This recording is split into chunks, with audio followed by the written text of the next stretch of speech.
Hola, soy Juan Pablo Lema, un inquieto por la productividad y un estudioso del manejo del tiempo. Bienvenidos a un nuevo capítulo del podcast de Time School. En esta temporada te traemos en cada episodio 3 recomendaciones de productividad, manejo del tiempo y equilibrio de vida que un reconocido líder aplica en su vida. Hoy nuestra invitada es Paola Beltrán, CEO regional del operador de Burger King en Colombia. Bienvenidos al podcast de Time School. Aquí te revelaremos los secretos para que tus horas rindan más y tengas tiempo libre para dedicarte a hacer aquellas cosas que realmente quieres hacer. El resultado, una vida más equilibrada, productiva y feliz.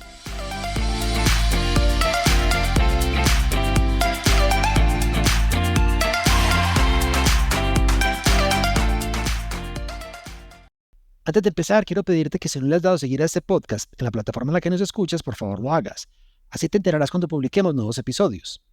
También te invito a calificarnos y si te gusta este episodio, compártelo con tus familiares y amigos. Nuestra invitada de hoy, Paola Beltrán, es licenciada en Ciencias Administrativas y Gerenciales, con titulación en Marketing de la Universidad Tecnológica del Centro de Venezuela y especialista en Gerencia de Marketing de la Universidad Central. Cuenta con más de 20 años de experiencia en el liderazgo de equipos y desarrollo de empresas de consumo masivo, tanto multinacionales como nacionales, entre las que se encuentran Grupo Nutresa, British American Tobacco y Postobón. Desde 2022 es la CEO de AFood, el operador de la marca Burger King en Colombia. Durante la conversación que estás a punto de escuchar, Paola nos recomienda: primero, tener claro para dónde vas. Segundo, prepararte para aprovechar las oportunidades. Tercero, cuidarte en cuerpo y espíritu. Empecemos. Paola, bienvenida al podcast de Time School. Muchas gracias por aceptar nuestra invitación. Muchas gracias a ti, Juan Pablo, por invitarme a este espacio delicioso a que conversemos. En este primer segmento quisiera enfocarme en el perfil de la profesional. A ver, cuando me puse a leer e investigar, algo que me salía de manera repetitiva es que usted es una apasionada por los resultados superiores, no por lograr resultados, sino por alcanzar más, por ir una milla más allá, un poco más allá de lo que se espera o lo que se le pide. Y yo quisiera saber cuáles son esas claves que tiene para fijarse metas ambiciosas, para estructurar planes de acción y sobre todo para lograr que pasen, que no nos quedemos en los sueños, sino que pasemos del deseo a la realidad. Sí, bueno, gracias. Yo creo que has leído ahí un poquito.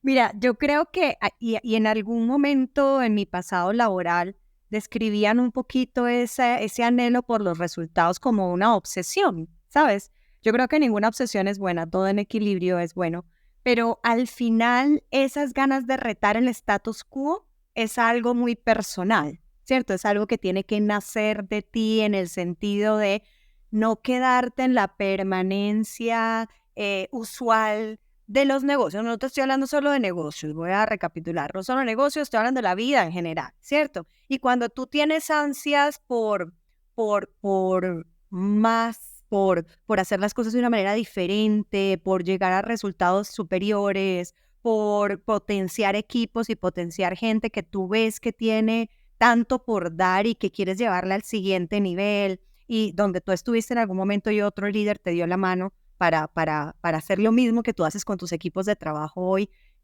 Yo creo que ese es un camino en el que nunca te cansas, ¿cierto? Y siempre estás buscando en cada proceso nuevo que impactas, en cada equipo de trabajo nuevo que impactas, cómo hacerlo mejor.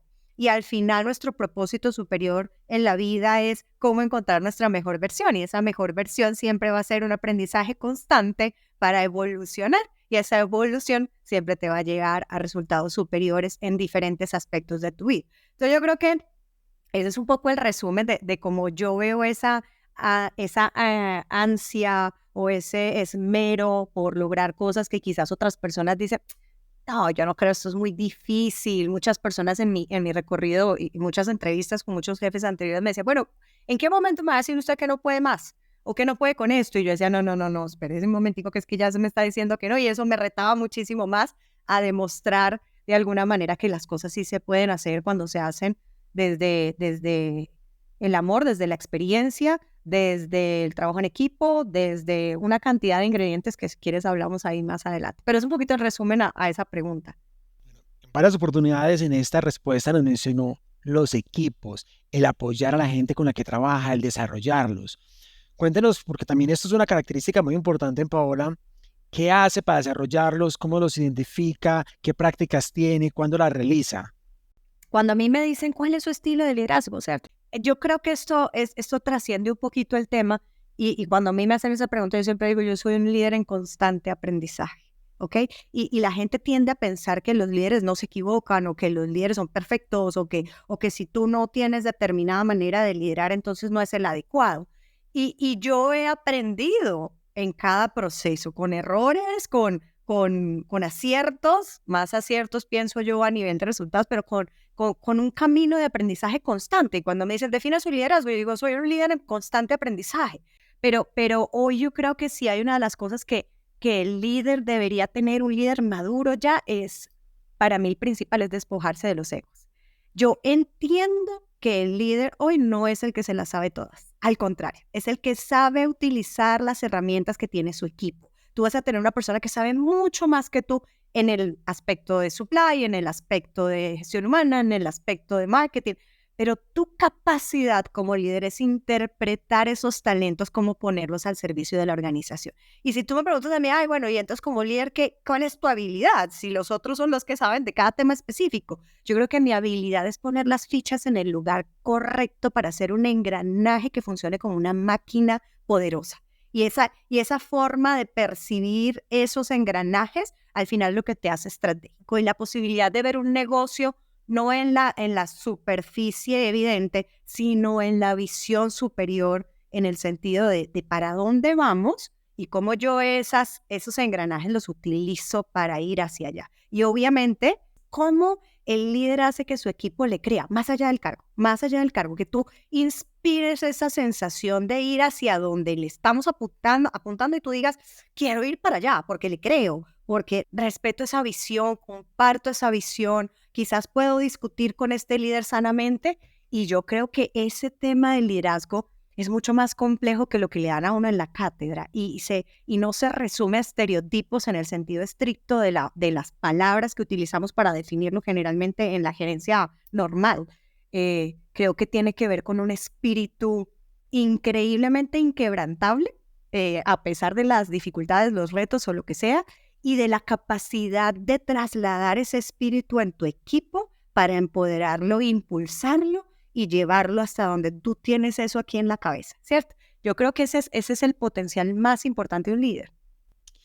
Ese acompañamiento, este desarrollo de personas no se ha limitado a estos liderados o equipos directos de trabajo, sino también ha acompañado a emprendedores en el desarrollo de modelos de negocio.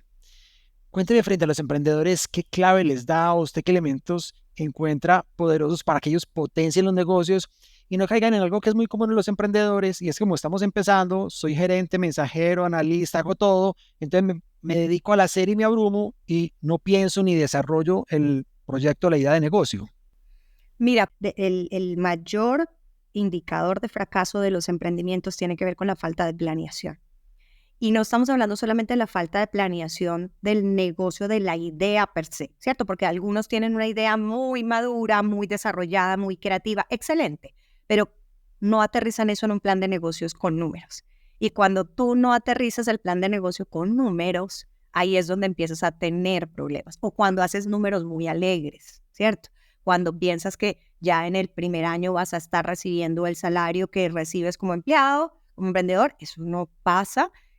Cuando entiendes es un poco que lo que tú dices, que dices, bueno, yo soy el CEO de mi compañía y entonces te pones un títulote grande, pero no te queda un peso al final del mes. Entonces, todo ese tipo de escenarios que tú tienes que modelar. Y cuando tú armas un plan de negocio, el plan de negocio que empieza con la idea y esa idea materializada en productos o servicios y en qué nicho vas a trabajar y cuáles son tus puntos de precio y cuál es el punto de equilibrio que tienes que alcanzar, cuánto te va a tomar ese punto de equilibrio y de dónde van a salir los recursos para financiarte mientras vas al punto de equilibrio. Entonces, todo ese proceso, los emprendedores se lo saltan. Y entonces llegan ya diciendo, tengo una super idea, eso va a funcionar. Pero además tiene una cantidad de cosas atrás que si tú me preguntas cuál es el consejo que yo le doy a los emprendedores es inviertan en asesorarse bien. Entonces, cuando tú vas a dedicarte a emprender, tú tienes que tener en cuenta que antes hay un proceso grande y durante también, ¿no? De aprendizaje durante el proceso. pero es fundamental que destines recursos a asesorarte. Inviértele. Yo siempre sugiero, no es el real, no es la realidad de los 100% de emprendedores, pero yo siempre sugiero que cuando vas a hacer un emprendimiento, ojalá estés empleado, mientras haces todo el proceso de conocimiento, estabilización, inversión, entendimiento. Y yo conozco mucha gente que emprendió siendo empleado y cuando su empresa ya estaba un poco más así, se lanzan. O sea, es un tema que de verdad debe ser muy planeado e invertir en ese recurso de mentores, de asesores, de información, de cursos, de estudiar. Yo creo que eso es lo más importante.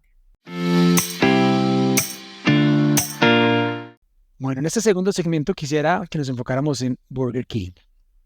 A ver, usted pasa por muchos roles: consultor, asesor, director de área, líder de equipos en muchas empresas distintas, muchos sectores, y llega a ser CEO de Burger King en Colombia, pues la compañía que representa a Burger King en Colombia.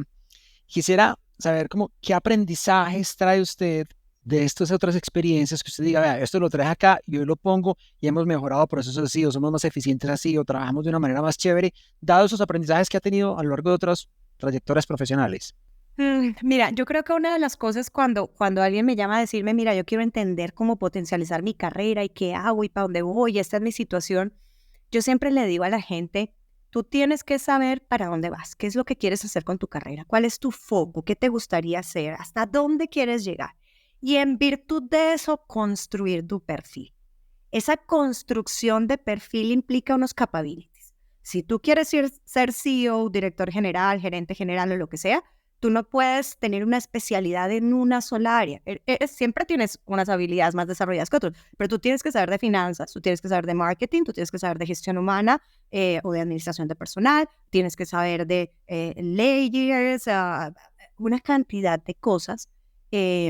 ¿Cómo construyes ese perfil? Y cómo tu carrera se orienta a eso. Si tú no construyes tu carrera desde el momento en que la empiezas y la vas siguiendo, pues es difícil que tú materialices el 360 de los capabilities que requiere. Y eso es una cosa que aquí me van a echar piedras, yo creo que más de una vez siempre digo lo mismo, pero yo estoy muy alejada de la realidad de la cátedra en el sentido de que hay mucha gente que siente que haciendo Master, MBA o PhD, eso ya te da a ti la posibilidad de entender cómo funciona el mundo corporativo. Y no es así. Tú tienes que orientar tu carrera. Entonces, cuando tú me preguntas, bueno, ¿y para llegar acá, qué aprendiste? O sea, hay varios elementos que son importantes en un desarrollo profesional. El primero es tener claro para dónde vas. Lo segundo es trazarte ese norte de manera estructurada y organizada. Mucha gente piensa en la posibilidad, oportunidad, causalidad, lo que quieras, pero todo eso se da cuando tú claramente tienes tu camino trazado. Y lo tercero es la mentoría o tener mentores en tu carrera. Eso es fundamental, porque son los mentores los que te abren las puertas para el desarrollo futuro. Y eso es así. Ya de ahí es lo que tú hagas durante ese proceso y en esas oportunidades que se presentaron y con esas personas que se te presentaron, lo que tú dejes impregnado de ti ahí, porque eso te va a perseguir en toda tu vida corporativa, en todo. Tú preguntas hoy, ¿quieres Paula Beltrán? Hace 10 años en Nutresa, y probablemente te van a decir, oh, sí, claro, yo sé. Y ese, oh, sí, claro, yo sé, es tu carta de presentación. Esa es tu carta de presentación, ¿cierto? Entonces, ¿qué es lo que tú quieres generar en ese impacto? Entonces, a contestar tu pregunta así como muy concreta tenía claro cuál era el paso a paso en lo que yo quería aprender. Yo necesitaba estar en consumo masivo, que es, digamos, del segmento más grande de este país a nivel general, donde las marcas más desarrollo tienen, digámoslo así en general, del ambiente que a mí me gustaba tener. Y tenía que pasar por diferentes canales de distribución para entender. En Colombia, el 90% del mercado es el canal tradicional. Yo tuve que irme al canal tradicional, no era mi pasión, pero un jefe me dijo, si usted no entiende eso, no entiende el 90% de este país. Entonces, entenderlo y meterme de lleno a entender, trabajar con canal moderno, en su momento, grandes superficies, trabajar con institucional, trabajar con horecas, bares, restaurantes, y después entrar a entender este mundo de QSR, que no era el mundo en el que yo crecí, pero que al final Postobón en su momento me da la oportunidad de liderar un canal como este, aprender y liderar. Y termino metida en el mundo del food service. Entonces, por eso te digo que es que las oportunidades se presentan cuando tú estás listo para las oportunidades que tengas. Si no, no es una oportunidad, ¿cierto? Entonces, tienes que prepararte para esas oportunidades. La gente dice, no, es que no se me presenta una oportunidad. No, no es así, es que no estás listo para asumir esa responsabilidad o en ese momento. Entonces, prepárate, porque cuando estés listo se va a presentar. Así, yo creo en eso muy, muy, muy de cerca. Todas las compañías del food service están de cara al cliente y tienen dispersión geográfica. Esto es un montón de puntos de venta en un montón de ciudades, con horarios de día, de noche, y un montón de gente ejecutando un plan de negocio, una estrategia, una aproximación, una forma de servir. ¿Cómo hacen ustedes para manejar priorización, delegación, toma oportuna de decisiones, sobre todo para brindar una experiencia positivamente memorable para las personas en cada uno de los puntos de venta y que no dependa de quién está ahí, sino que depende de una cultura y de un estilo corporativo? Mira, eso es una pregunta maravillosa, porque digamos que todos los que venimos del mundo corporativo conocemos el mundo corporativo y una de las cosas que en el corporativo se te hacen difíciles de manejar es la burocracia. Esa burocracia de tomar una decisión e ir a 20 niveles para poderla hacer. El mundo de QSR, y vengo de consumo masivo intensivo, que bebidas es de lo más intensivo que hay en este país, pero este negocio es absolutamente día a día. O sea, hoy se cae en la venta, mañana hay que reaccionar porque pierdes la semana, pierdes el mes. Entonces, esa energía vibrante diariamente alrededor del negocio hace que tú todo el tiempo te flexibilices, porque lo que pensaste el mes pasado que iba a funcionar ese mes no está funcionando. Entonces, hay que salir a entender cómo activar ese botón que permite que el negocio circule a la velocidad que tú quieres. Entonces, son muchas personas. Yo creo que hay varios puntos importantes ahí. Número uno, que tú tengas el equipo correcto y la gente con los capabilities correctos. ¿Y a qué voy? Tú me dices, bueno, muchas personas ejecutando y muchas... Pero si tú tienes un equipo primario que está capacitado y que tiene tu confianza, porque la visión de negocio está tan compartida y tan clara de para dónde vamos, que cualquier decisión que va a tomar tu equipo está en función de hacia dónde vamos a ir. No va a transgredir de alguna manera ese objetivo primario. Errores siempre van a haber, ¿vale? Pero esos errores calculados, basados en sé para dónde vamos, es fundamental. Entonces, la visión compartida del negocio con el equipo primario o el directivo, que al final es el que hace permear de ahí para abajo todo lo demás, es fundamental. La visión compartida. Las personas adecuadas en los sitios adecuados con las capacidades adecuadas. La confianza construida en el equipo, eso hace que todo funcione. Ahora, ojo, cuando tú tienes un equipo nuevo, el nivel de acompañamiento que tienes que tener versus cuando tienes un equipo maduro es totalmente distinto. Cuando tú ya has recorrido un camino con ese equipo, conoces sus capabilities y tienes la confianza de que tiene el poder, el empoderamiento se lo da el líder, pero también te lo ganas tú, ¿cierto? A través de esa alineación. Si lo tienes un equipo que está funcionando. Obviamente, siempre, como digo yo, por ejemplo, o tengo una decisión muy importante que tomar en el negocio, yo digo, no, esto voy a llamar a un adulto responsable, que en ese caso, pues es mi junta directiva, mi jefe, porque pues el riesgo es tan alto que tengo que compartir una decisión de estas.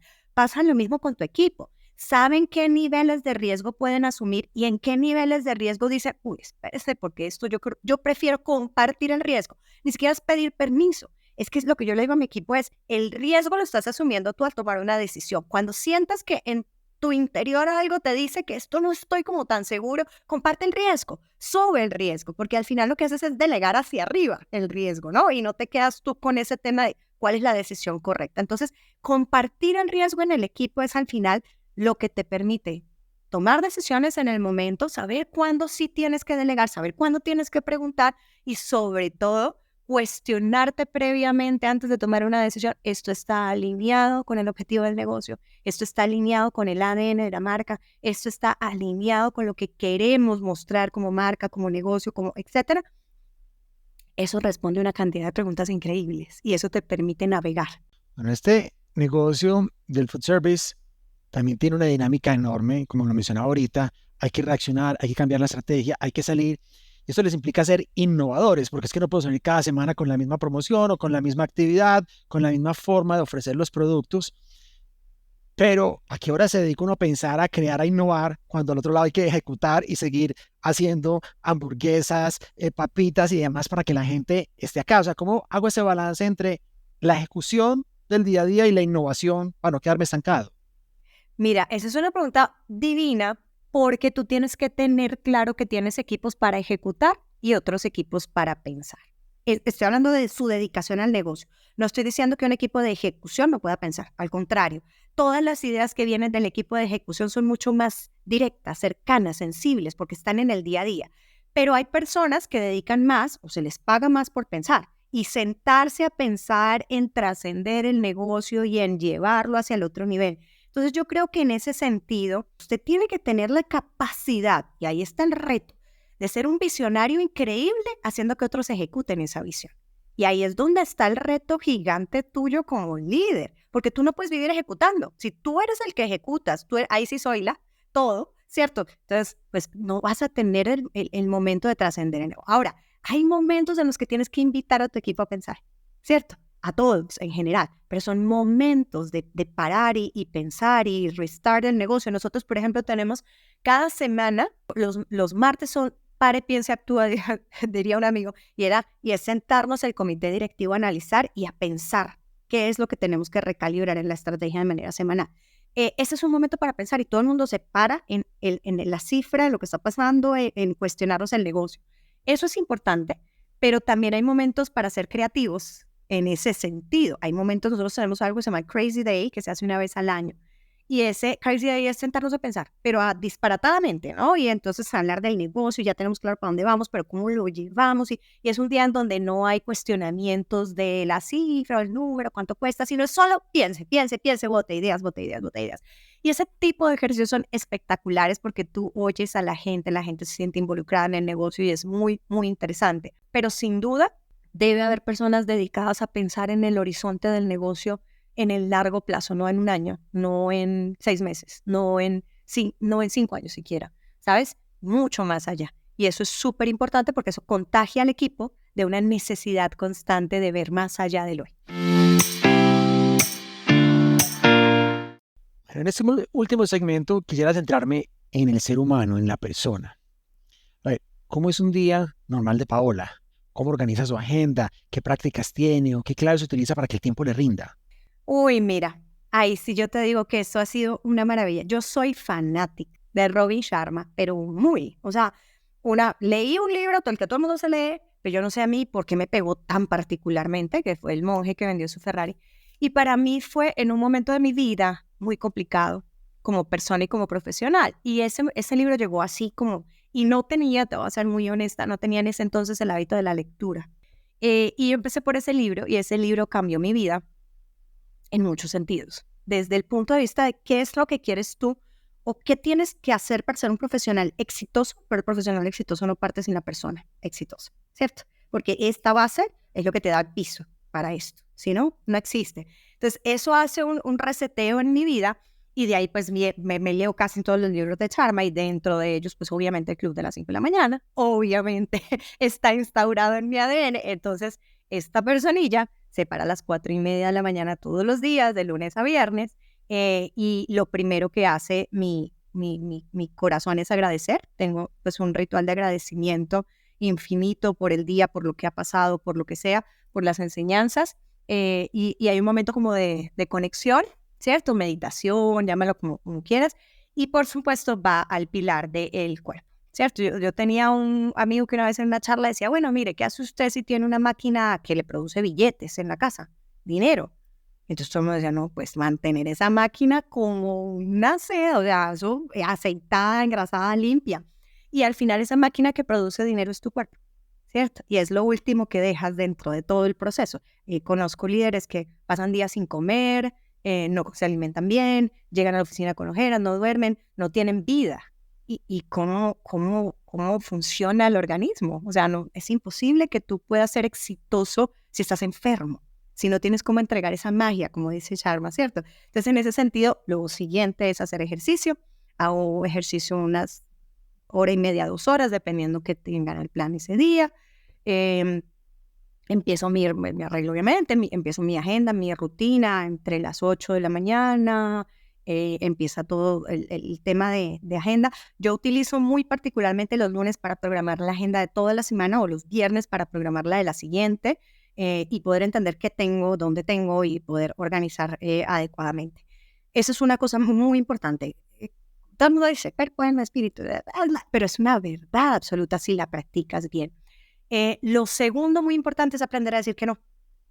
Eso es una cosa muy importante, porque todo el mundo, cuando tú tienes un cargo más alto, todo el mundo quiere que estés en todo. Pues te invitan a todo. Y yo en muchas oportunidades he entrado a reuniones y mi equipo empieza a hablar y yo les dije, bueno, chicos, o les digo, ¿cómo creen ustedes que yo puedo aportarles aquí? Si ustedes saben más que yo de lo que estamos hablando, ¿cuál es mi aporte? No, Pau, yo creo que primero nosotros y después si tenemos dudas.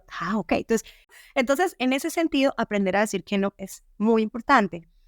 Y el tercero, muy importante, que procuro fomentar con mi equipo de trabajo, sobre todo, es el equilibrio y el balance de vida. El balance de vida es lo que te permite seguir cuerdo cuando tienes más responsabilidades en la vida. Claro que todos tenemos estrés, yo tengo situaciones en las que a veces tengo demasiada responsabilidad y empiezo a pensar, pero la preocupación no te lleva a ningún lado. La preocupación no te va a resolver nada. Entonces necesitas estar sereno. Una mente serena te permite ver la verdad de las cosas y esa mente serena no se encuentra en medio de la convulsión del mundo corporativo. Necesitas parar. Entonces, cuando yo termino mi agenda, más o menos 5:30, yo trato de ser muy juiciosa. Obviamente tengo juntas a veces, eventos a veces, cenas a veces, viajes. Cuando viajo muchísimo, mi vida se descuadra bastante. Pero cuando no es 5:30, procuro ir a monto caballo. Me encanta, ese es otro mundo que te digo, me ha enseñado la humildad de 3000 maneras, a los porrazos, a las caídas, a las experiencias, a volverse a montar, a desafiar los miedos, a entender que trabajas con otro ser vivo. Monto en la noche, 6:30, 7, o la hora que pueda, según la agenda, y llego a mi casa a estar con mi familia, vemos alguna cosa que nos divierta, nos haga la vida divertida, y trato de dormir temprano. Soy una persona que trato de dormir a 8:30, 9 de la noche porque creo en el sagrado descanso. Si no, me enloquezco. Entonces, ese es mi día, pero para mí todo eso requiere de administración, organización, disciplina y levantarte de temprano. Tú a las 5:30, 4 de la mañana, 4:30 que yo me levanto, no hay nadie. Es el momento en que puedes pensar, es el momento en que puedes leer, es el momento en que puedes hundirte en tus pensamientos, en tu oración, lo que quieras, como le quieras llamar. Es el único momento en donde no hay celulares, nadie te está llamando, no hay correos en ese momento. Es tu momento y es el momento en el que te preparas para sacarla del estadio en el día a día. Entonces, yo creo que ese es mi hábito más poderoso. Pertenezco al club de las 5 de la mañana. Pues de las 4:30 realmente. Sí, un poquito antes, sí. Bueno, y el fin de semana con la familia, con los amigos, ¿qué actividades hace? ¿Qué cosas distintas? ¿A qué también dedica el tiempo? Paola. Mira, yo soy amante de los caballos, o sea, y para mí este es mi momento de desconexión. Entonces, no solamente es el caballo per se, que es un espíritu hermoso que te llena es una entidad poderosa, o sea, tiene tanto poder y tanta nobleza que es un ejemplo claro de lo que uno debería hacer en la vida, ¿sabes? Esa potencia, pero con humildad y con amor y con nobleza. Pero ahí voy, eso lo que hace es que me conecta mucho con la naturaleza. Entonces, el poder dar un paseo verde, el poder, valoro mucho la amistad, valoro mucho mis amigos, porque mis amigos son ese refrescarte en la que te ríes. Yo me gozo ese momento en que me río, en el que soy yo, en donde nos reímos, en donde compartimos. Obviamente mi hijo también monta, entonces estoy con mi hijo, con mi familia, pero básicamente si te pudiera resumir, está abocado a estar en conexión con la naturaleza. Para mí ese olor a eucalipto y estar al aire libre y conectarme con los caballos es como si yo estuviera pagando unas vacaciones, no una vez al año, sino todos los días y el fin de semana, más que todo. Y mi familia, mi hijo, obviamente, divertirnos, ir al cine, muchas veces descansar profundamente, a veces quiero solo descansar y estar con mis amigos, eso me llena de energía y me recarga nuevamente para empezar. Y finalmente, ¿qué recomendación le daría a las personas que nos escuchan frente a cómo cuidar ese balance de vida al que nos habla ahorita? ¿Qué hacer? ¿Qué buena práctica? ¿Qué buena técnica deberían las personas tener para mantener ese balance de vida que los mantenga recargados? Mira, sin duda, cuidarte en cuerpo y espíritu, ¿sí? Y en ese sentido, yo creo que una de las cosas más importantes que tú puedes hacer es darte el valor que realmente te mereces. Y el valor que tú te mereces es entregarle a tus hijos una vida sana, es decir, que tú estés sana para poder entregarle a tus equipos ese mismo balance de vida, o sea, que transmitas que realmente tú eres respetuoso con eso, porque yo no te puedo decir, ay, si yo termino a las 5:30, a las 10 de la noche estoy llamando a mi equipo de trabajo. Eso no tiene coherencia, ¿cierto? O no tiene coherencia el decir, estoy incapacitada, me voy a tomar un tiempo, pero estoy llamando al equipo de trabajo cuando está incapacitado o cuando está en vacaciones. O sea, yo les digo a mi equipo, usted, no, es que yo en vacaciones me conecto. No, entonces no son vacaciones. Entonces, si yo te pudiera dar una sugerencia para los líderes, es respetar y propiciar ese espacio para que tus equipos sean personas, porque eso les permite recargarse. ¿Cómo ejecutas eso? ¿Cómo transpiras eso? ¿Cómo traspasas eso? Y para las personas que no son líderes hoy, pero van a hacerlo, o cualquier emprendedor, valora eso. El resetearte, porque el resetearte es lo que te permite tener la energía, la vitalidad, la mente perfecta para eso y la salud para poder crear, como dice Charma, crear maravillas durante mucho más tiempo, entregar durante mucho más tiempo. Y eso para mí es fundamental.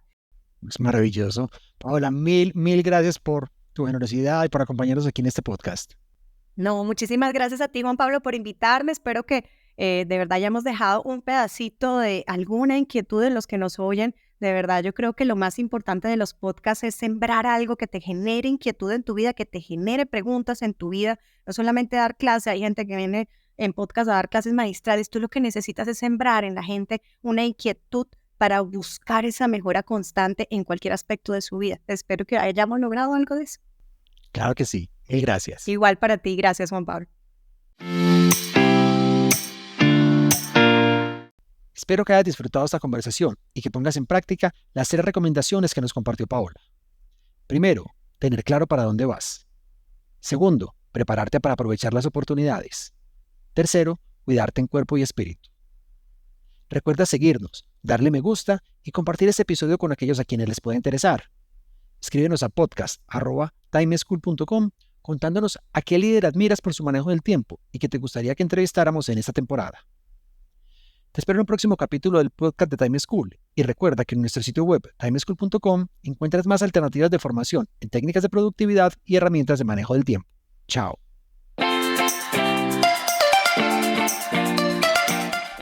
Encontrémonos en un próximo capítulo con una nueva situación y más recomendaciones para que seas más productivo y feliz.